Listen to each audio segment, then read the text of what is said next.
case unique in criminal history that would create global fascination. Another serial killer is in the news. This killer does not fit the typical profile. 6 men shot in cold blood. She was a danger to any man she picked up on the highway. A brutal killer stalks the state of Florida. Hey, you want to help me make some money? I really feel she was evil. One of the most evil people I've ever been around. Highway hooker turns serial killer. She hated men. That's exactly why she killed. Made it real easy to pull the trigger. This is the remarkable story of the investigation into the world's most infamous female killer. She was more of an animal. She frankly needed to be put down. I'll be up in heaven while y'all rotting in hell.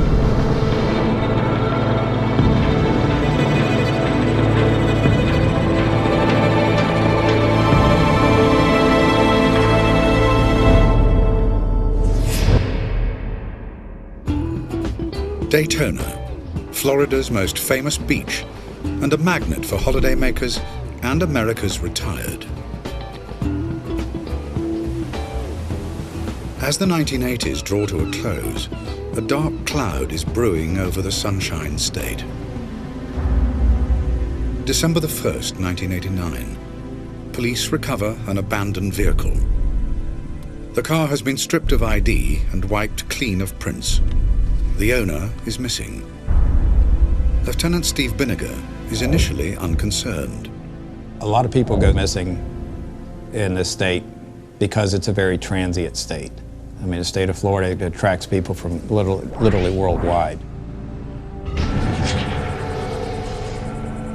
A gruesome discovery 5 miles away from the abandoned car plunges detectives into a murder investigation. Police struggle to identify the corpse. Decomposition takes place pretty fast in Florida with the humid weather and the heat and everything. And with the animal activity, also the bug activity.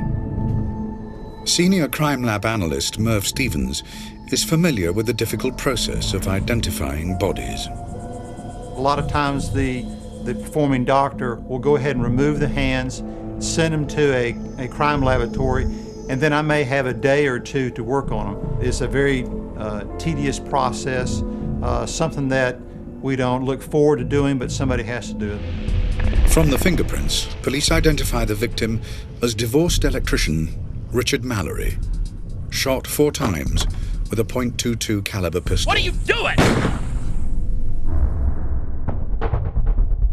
Mallory was on his way to Daytona when he was shot and robbed, but for items of little value. Detective Brian Jarvis tries to work out a motive for the murder. When you're doing a criminal investigation, you look at every possibility you can so you don't miss something. But police have little to go on, and the trail goes cold. Then, 3 murders in 3 months. Divorcee David Spears. Soon to be married Charles Koskadden. And family man Troy Burris. Investigators notice a chilling similarity in each of the killings. Each of these cases involved somebody being killed with a .22 caliber, which is typically more of a woman's gun. People don't usually use a .22 caliber gun to do murders, and yet we have 3 of them right in Central Florida. It's not a powerful weapon and is usually used for self-defense. The same small caliber gun was used to kill Richard Mallory, and there is a similar pattern to all 4 murders. They were in a vehicle. They were white. They were male, my age or even just a little bit younger. The seats in the vehicles were pulled to their forwardmost position, and that would be a common thread, which is a little unusual. But as police begin to make the connections between these murders, a killer continues to stalk Florida's highways. Come on in. Retired police chief Charles Humphreys is on his way home to his wife of 35 years when he stops to pick up a hitchhiker.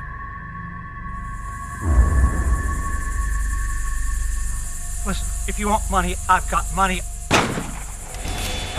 With a fifth man lying dead, police are rocked by the realization they are hunting a serial killer. A task force is set up to analyze the murders and draw up a profile of the killer. What kind of person could get close enough to all of the victims to perpetuate this crime? All the particulars to the individual crimes were discussed. There was a timeline set up for all the individual victims' time of death and items that had been found. Forensic investigator Ward Schwab is part of the team looking for patterns that could unmask the killer. That's when the linkages actually started forming for me. Condition of the victims' bodies led investigators to speculate that it might be a murder by a prostitute or someone that was out commissioning for sex. Where there were some partial nudity of the victim, plus there were some evidence of discarded condoms. Something extraordinary begins to dawn on the task force. Could it be that the serial killer they need to catch is a woman?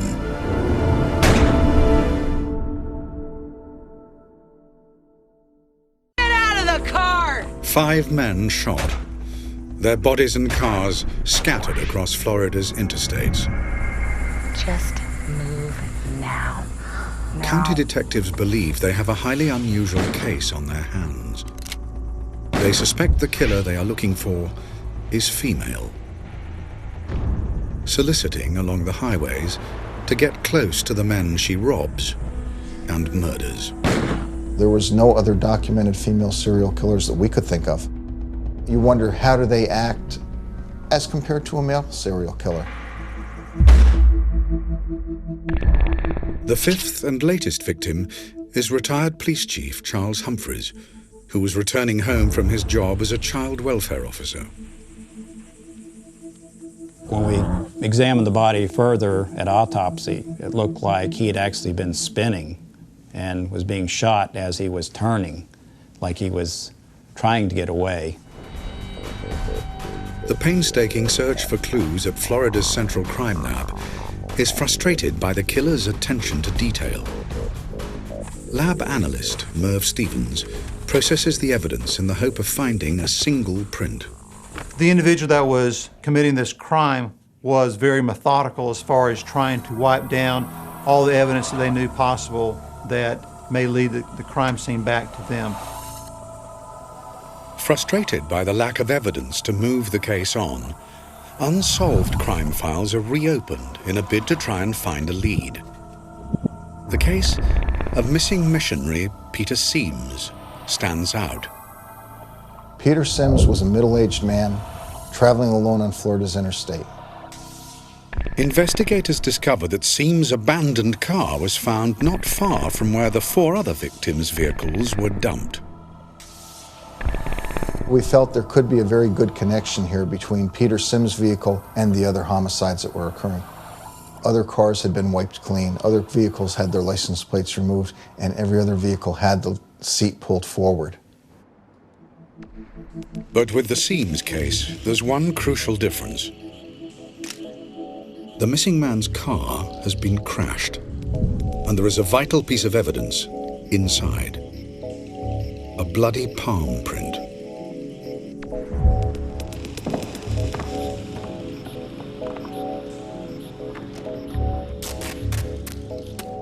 The palm print being made in blood makes it a very fragile type of print. If you start moving around too much, the print will actually almost just fall to pieces. It's the first definite clue for the investigators. I theorized that she had touched her forehead and noticed that she had some blood. In grabbing the armrest to release the door handle is where the palm print was found. And unless you take the armrest off, you wouldn't see the palm print. Finding the killer's print is a major break. Merv Stevens works on the critical job of analysis. But the Seams case has provided another vital lead. The police have an eyewitness account from a local resident who was close to Seams' car on the day it was crashed and then dumped. There were a couple people outside of her house using her hose. She noticed they had blood on them, and they were rinsing the blood off. Detectives are staggered. A whole new twist is added to the investigation. The sketch, based on the eyewitness's account, shows not one, but two female suspects. Do investigators now have two serial killers on their hands? It was overwhelming. I can remember my first thought is, what do we do next? But detectives have little time to think before another body is discovered. Normally with a body dump, you have some other evidence there. In this particular case, there was none. It appeared to me that someone had gone to great lengths to try and hide the identity of the decedent. The seventh victim is identified as trucker and reserve police officer Walter Antonio. What forensics notice at the crime scene is vital. We could see indentations on his hands where he had rings that had been removed. We saw an indentation on his wrist where a wristwatch had been removed, but none of those were in the immediate area. If detectives could locate these missing possessions, they could lead directly to the killer. Police begin an extensive search of Florida's pawn shops in the hope of finding evidence. $30. Sign here. But they know time is not on their side. We realized that the frequency of the homicides was increasing. And we knew we had to act quickly because we didn't want to have anybody else killed. The police go public with the sketches of the suspects. It's a subject that seems to horrify and fascinate us at the same time. Another serial killer is in the news.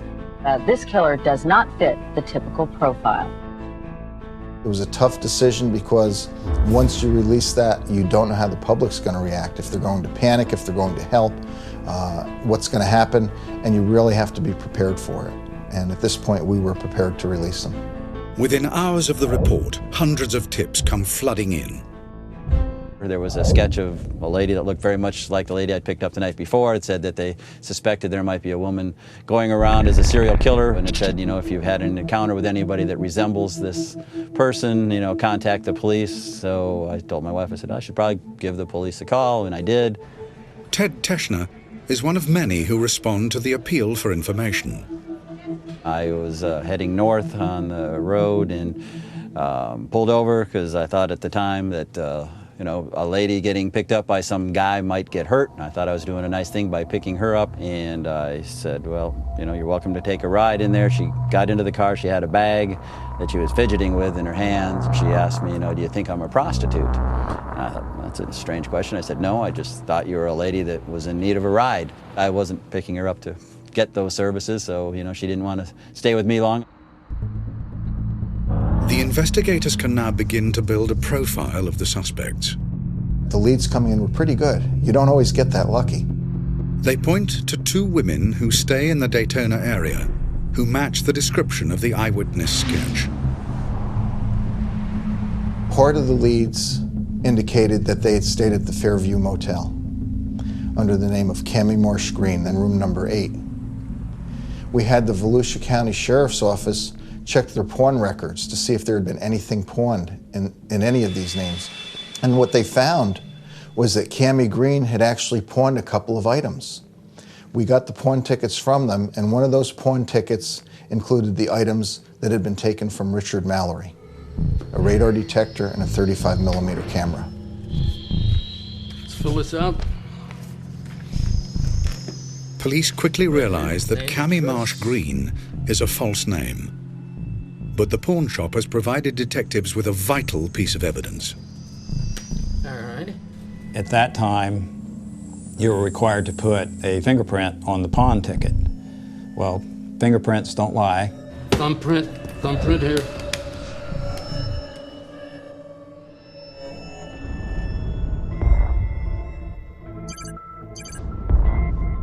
The print is rushed to the state's fingerprint lab. Director Jenny Ahern runs it through the automated identification system. I ran the print numerous times to no avail. I also had a coworker of mine run the print to no avail. The automated system does not contain every print that the state holds. Ahern prepares to search through the database manually. It's an awesome undertaking. We really knew we were looking for the needle in a haystack. The killer is still at large. It looks as though it'll take Ahern and her colleagues weeks to search through hundreds of thousands of records. We take out a chunk of cards at one time, and you physically, with your bare eye, flip through each card, eliminating prints that are not close. I had only been in the drawer for about 15 minutes. I had taken out one section of the cards. I'm flipping through, looking at each card, one at a time. And within 15 minutes of the first set, I found a card that I felt was close. I could not even breathe because I was so excited about the possibilities of this, that we may actually have found this woman. So I looked at it, looked at my print, looked back at it again, looked back. We knew we were looking for a white female. Turned the card over, it's a white female. I was just beside myself. They trace the print to a woman whose name is Aileen Wuornos. Take care. She had been previously arrested for possession of a .22 caliber 9-shot revolver. So we're thinking, this is definitely a person that we need to take a hard look at. Investigators need to establish detailed information about the prime suspect. Hey, baby, how much? Come on. She traveled in these circles of, drugs and alcohol and prostitution. She seemed to always gravitate back to the Volusia County area. We decided to put some surveillance teams out. It was very much a long shot. The team begin combing Daytona in the hope of tracking Wuornos down. Mike Joyner is one of the undercover officers trawling the bars, while his colleague, Tom Tittle, is part of the backup squad. We were essentially divided up into shifts. Myself and a few others were on the midnight shift, so sleep during the day, and at nighttime we would go around the city trying to fill in into the bars, into the low-life areas. Joyner poses as an out-of-town drugs dealer from Georgia, looking for a good time. We'd go to a bar and get out and go in and belly up to the bar and kind of drink a beer.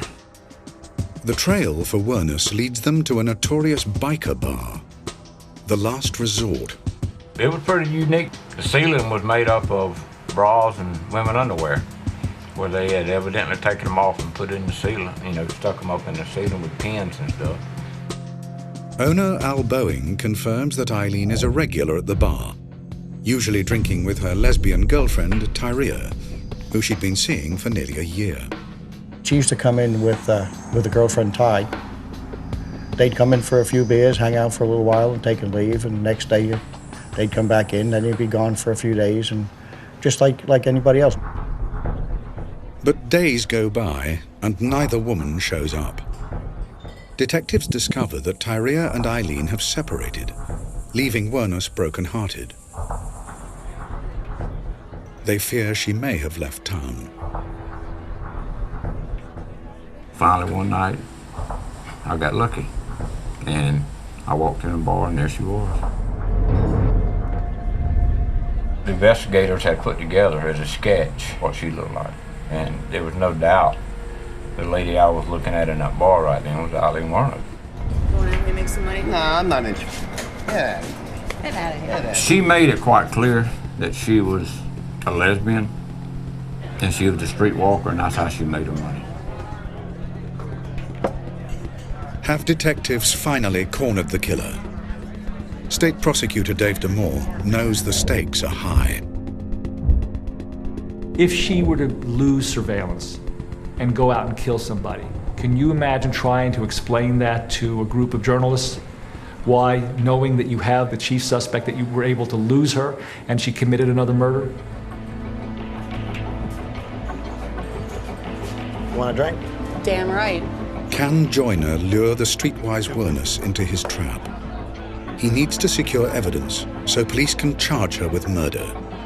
If he fails, Wuornos walks free and more men could die.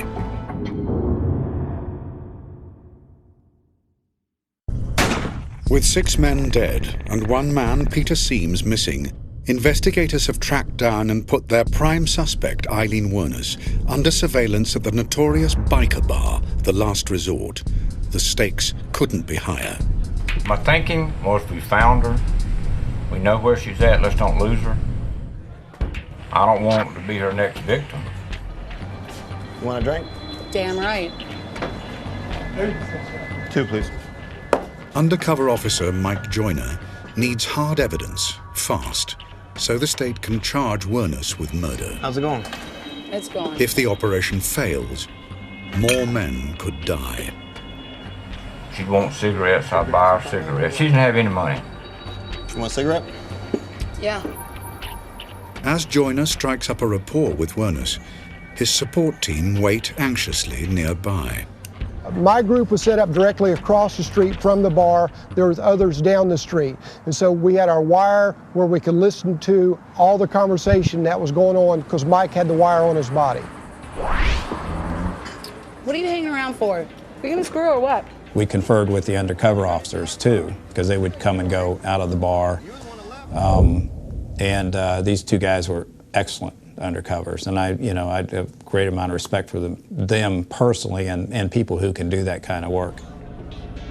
As the investigation closes in on Wuornos, the team listening in agonize over what to do next. My difficulty was that my job would be to get a conviction based upon evidence that I didn't have yet. Effectively, what we had was a lot of circumstances. We could put her in a lot of places, but we couldn't put a gun in her hand. Okay. Is that the key to your hotel room over there? Is that where we're going? No. No. What police want to find is the murder weapon.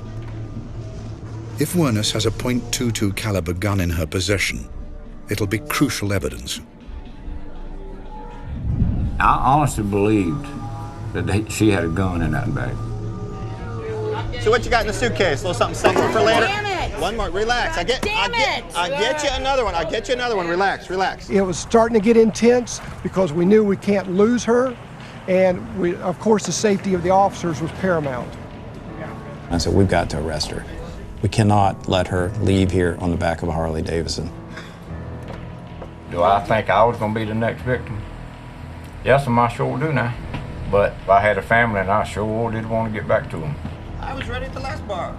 The plan is for Joyner to lure Wuornos outside, so armed officers can arrest them both, making sure that Joyner's role as an undercover officer is not revealed. I said, I'm going to go get a motel room. I'm going to bring you the key. You need to go take you a bath, because you stink. You okay? Just stay here, all right? I said, you stink and I stink. We ain't bathed in 2 or 3 days, I guarantee you now. Some of us need some water and soap. Hey, look what I got. Look what I got. Get your bag. Let's go. Come on. Come on. Let me grab my beer. Don't get lost. Don't get lost on me here, darling. Stop! Stop! Police! What's this about? Hands behind your head! What's this all about? I didn't do anything! I didn't do anything! They had to put us in the back seat of a patrol car together. And I really jumped on her pretty hard at that point. What the hell did you do? Why were you in here? I don't know, I think they think I killed somebody. Finally, when it was over, it was like a big calm after a hurricane. Detectives hope to find the murder weapon in Wuornos' suitcase. But there's no gun inside. Now, once you take somebody into custody, there's certain time limits that you can hold them in custody depending on, the type of case. So, the clock was ticking against us. Police can only charge Wuornos with an outstanding firearms offense from the late 80s. there is real concern that without sufficient proof to charge her with murder, Wuornos could soon be back on the streets. I think I made it very clear to the investigators that they had jumped the gun, in my opinion, that I was very unhappy with their decision, that I didn't have a case that I could prosecute successfully based upon the evidence as I saw it at that point. To make a murder case, detectives have to link Wuornos to the crime scenes. Lab analyst Merv Stevens can finally compare the bloody palm print he found in missing man Peter Seam's car with an arrest print taken from Wuornos.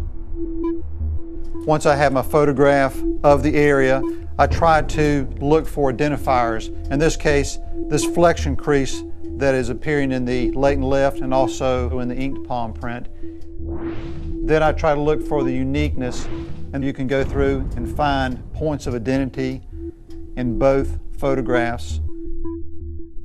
And I made a decision that it was her palm print that was left in Peter Sims's vehicle. But the palm print does not help their case. Police have not found Seam's body. Without his corpse, there's no proof of murder. With time running out, detectives mount a search to track down Tyria Moore, the second female suspect from the witness sketch, and Wuornos' ex-girlfriend. We didn't know with Tyria Moore how much she was involved at that point either, but we needed to locate her because we felt like that was going to be critical. Officers tracked Tyria down to her sister's home in Pennsylvania. I wanted to afford Miss Moore an opportunity not only to help me build my case, but to prove to me that she was not involved. And I felt the best way to do that was to put her in a position to assist us in our investigation and set up a surreptitious phone call between she and Aileen Wuornos where they could converse about what had happened. Police realized that Tyria could be the key to securing a confession from Wuornos. The confession was critical to breaking the case. I mean, to actually making it from, well, this is probably the person that did it, to convicting this person. Tyria agrees to help. Police set a honey trap. I'm getting scared. Wow. I definitely don't think there's anything to worry about. Well, I'm pretty damn worried. I'm not going to let you get into trouble. We were sitting right there listening, and she was very nervous about it and worried about it. And she had feelings for Aileen. You could tell she did. But I'm not going to jail for something you did. This isn't fair. Yeah, I don't think she wanted to go to jail for it now. She wasn't that fond of her. You didn't do anything. You evidently don't love me anymore. You don't trust me or anything. I mean, you're going to let me get into trouble for something you did. Listen, quit crying and listen. I can't help it. I would die for you.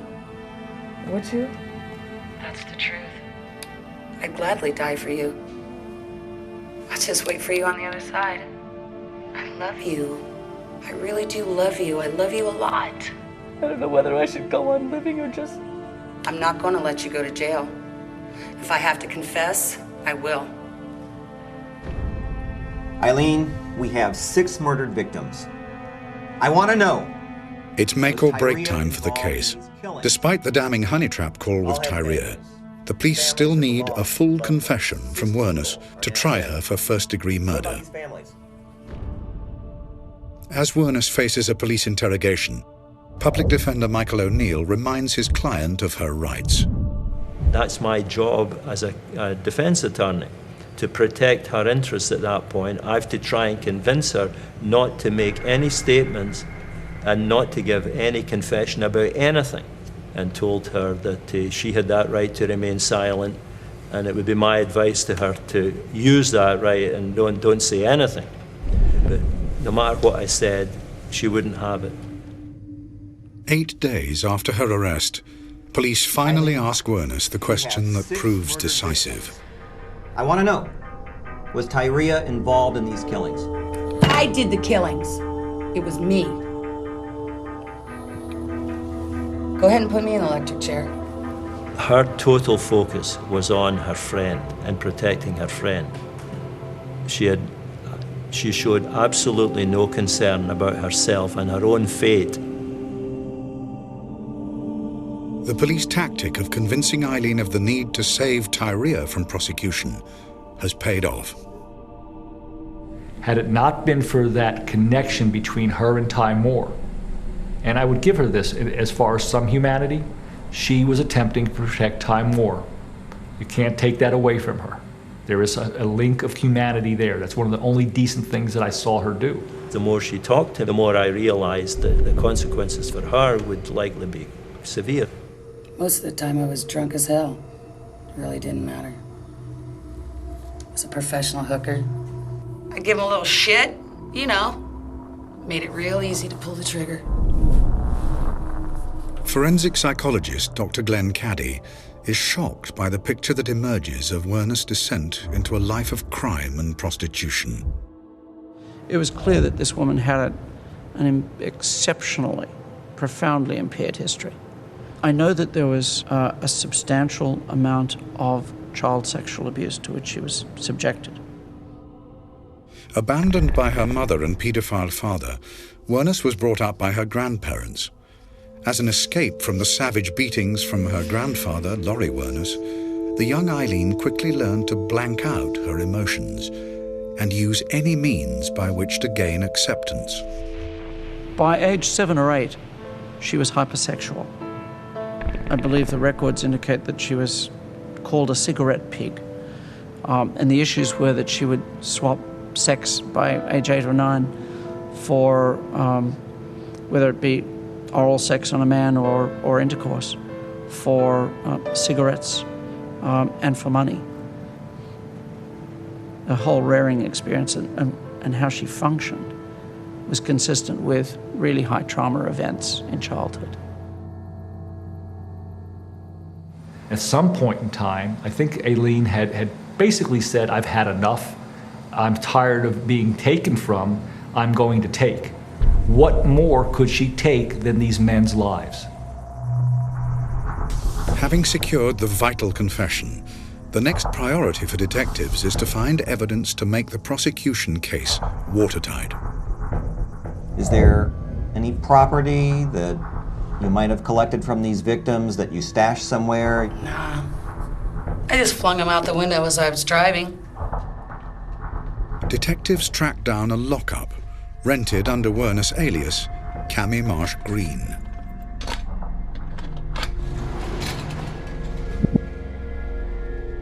The harsh truth is revealed. Wuornos has hoarded personal possessions stolen from her murdered victims. A lot of these items were personal to the individual. They were briefcases, they were watches, they were rings. It may have been souvenirs, or it may have been a further attempt to try and hide the identities of the victims. And we were actually able to tick off items and establish what belonged to which victim. For police, this is vital evidence. For victims' families, a reminder of their loved ones. We have some hair here. Among the items is a hairbrush. Bag that. Peter Seames's son is asked to identify it. He kind of lifted it up in front of him, and his voice started to quiver. And he said, my father used to brush my hair when I was a child with this brush. And I remember the tears welling up in my eyes. And I was just about to cry. To this day, that image of that boy remembering his father brushing his hair with that hairbrush brings tears to my eyes. Get out of the car! What are you doing? What are you doing? Police have a confession. They have evidence to link Wuornos to the victims. But to clinch the case, they need the murder weapon. With nothing left to lose, Wuornos leads them to a small bridge close to the last resort bar. She had taken the handgun, which was a .22 revolver, a set of handcuffs, and also a pocket knife. And she'd placed them in this cloth bag and then threw them as far as she could into the water. A team of divers went in and almost immediately found the bag. But Stevens is extremely concerned about this most critical piece of evidence. I had given the dive team and everybody instructions, put all the items in a bucket or a pail with the water that it came out of, because if you take it out, it's probably going to start rusting immediately. The gun has remained intact long enough to reveal yet more damning evidence against Wuornos. Our firearms examiner was able to go ahead and out of the 7 cases that she was charged with, I believe it was either 3 or 4, positively said that was the gun that was used in the commission of those crimes. Police now have enough evidence to proceed to court. A trial date is set for Aileen Wuornos. The public is shocked as news of her alleged crimes hit the airwaves. Authorities call her the first true female serial killer. But now there is a new twist. Wuornos claims the murders were committed in self-defense. The world's media must await the trial of Aileen Wuornos. Will she become the first convicted female serial killer in Florida's history?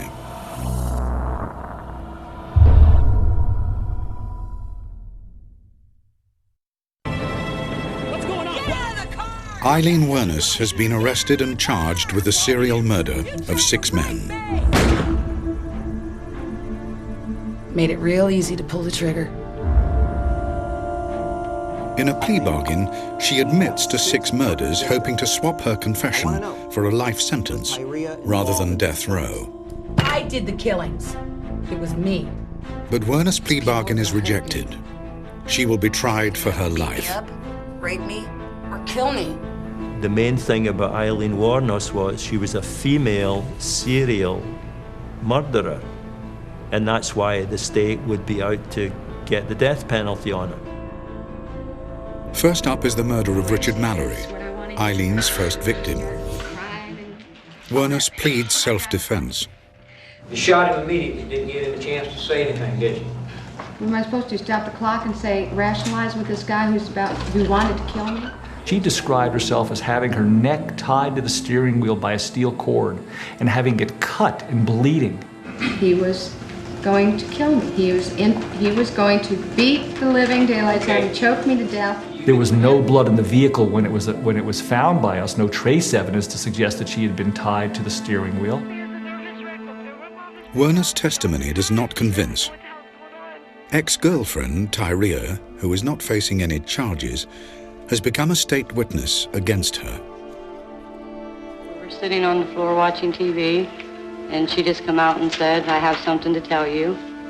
And I asked her what, and she said that she had shot and killed a man that day. Their taped telephone conversation is powerful evidence against Wuornos. I don't know whether I should keep on living or if I should... No, Ty, listen. What if they don't believe me? Ty, listen. What? I'm not going to let you go to jail or anything. Listen, if I have to confess, I will. She is found guilty, and the judge imposes the ultimate sentence. Until by warrant of the governor of the state of Florida, you, Aileen Carol Wuornos, be electrocuted until you are dead. And may God have mercy upon your course. Wuornos' claim of self-defense has failed to save her from the death penalty. Scumbag governor. But the judge had not allowed Wuornos' legal team to present evidence that her first victim, Richard Mallory, had a previous conviction for attempted rape.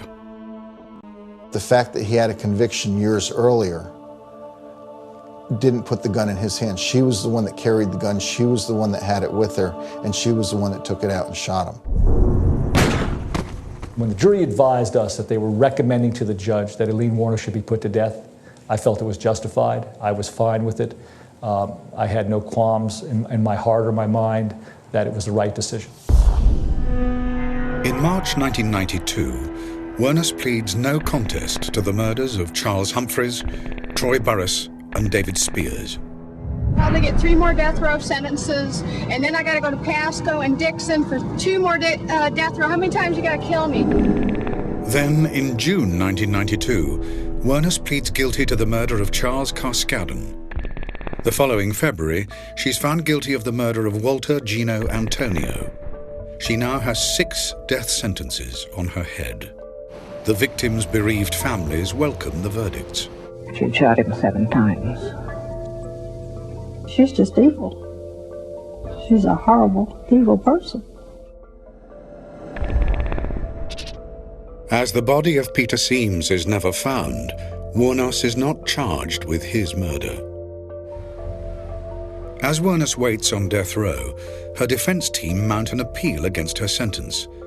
If they can prove she's insane, she will escape the death penalty.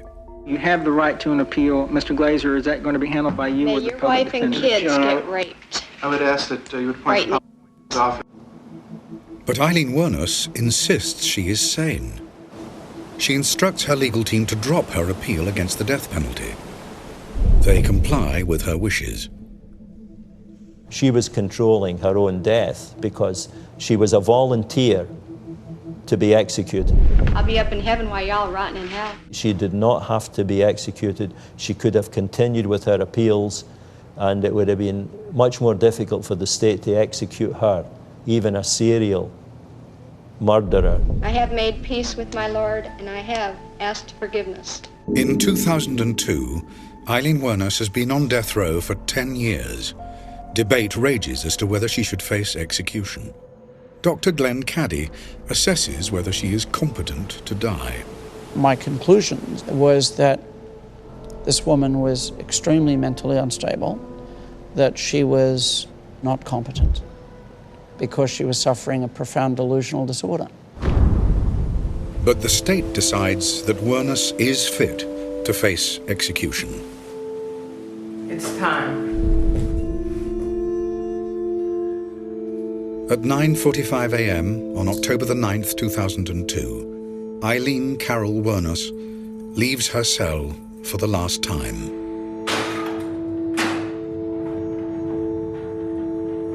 Her agenda was that she wanted to die. She had expectations that she was going to come back to Earth and that she was going to have a very powerful role to play when she came back. With the exception of killing these people, her background was one of tremendous powerlessness and ineffectiveness and loss. And so, in essence, this whole delusion was the presumption of having a new life. And so she couldn't wait to get there.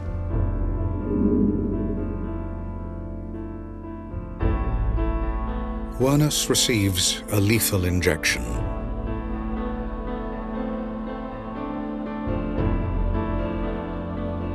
Her final statement was this exactly: "I'd just like to say I'm sailing with the Rock, and I'll be back like Independence Day with Jesus, June 6th, like the movie, big mothership and all, I'll be back."